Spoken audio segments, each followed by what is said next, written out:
70వ అధ్యాయము. శ్రీకృష్ణుని దినచర్య. జరాసంధునిచే బంధింపబడిన రాజుల యొక్క దూత ఆ ప్రభువును దర్శించుట. శ్రీ శుకుడు వచించన్. పరీక్షిన్ మహారాజా, ప్రతిదినమునందున ఉషక్కాల ప్రారంభమున శ్రీకృష్ణుని ఆలింగన సుఖములలో తేలియాడుచున్న ఆయన పత్నులు కోడి కోతలు వినపడగానే ఆ ప్రభువుతోడి సుఖముల నుండి దూరమగుదునేమో బాధతో వారు కోళ్లను తిట్టిపోయి చుండిరి.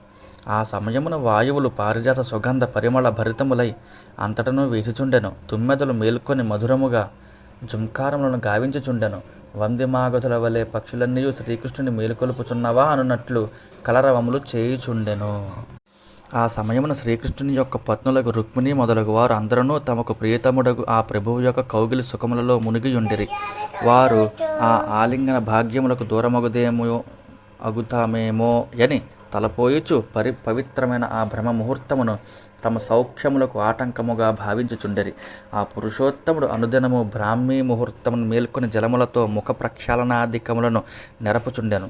పిదప ధ్యానమునందు నిరతుడై ప్రకృతికి అతీతమైన ఆత్మానందమును పొందుచుండెను.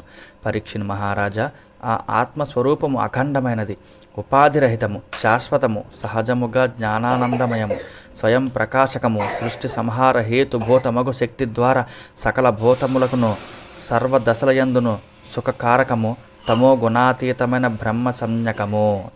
అనంతరము ఆ కృష్ణ ప్రభువు నిర్మలమైన పవిత్ర జలములలో యథావిధిగా స్నానకృత్యములను ఆచరించెను. పిదప శుభ్రమైన 2 వస్త్రములను ధరించి సంధ్యావందనాదికములను నెరపను. ఆదర్శ పురుషుడైన ఆ ప్రభువు అగ్ని కార్యములను ముగించుకుని మౌనముగా గాయత్రి మంత్రములను జపించెను.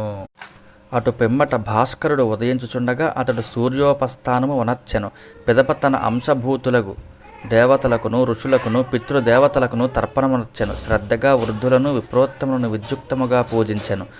పిమ్మట భూసురోత్తములను వస్త్రాభరణములతో అలంకరించి పట్టు వస్త్రములను జింక చర్మములను తిలలతో సహా బద్వం అంటే మంద అనగా 13,084 ధేనువులను దానము చేసెను. దూడలతో గూడియుండెడి ఆ పాడియావులు మిగుల సాధు స్వభావము గలవి, మొదటిసారిగా ఈనినట్టివి.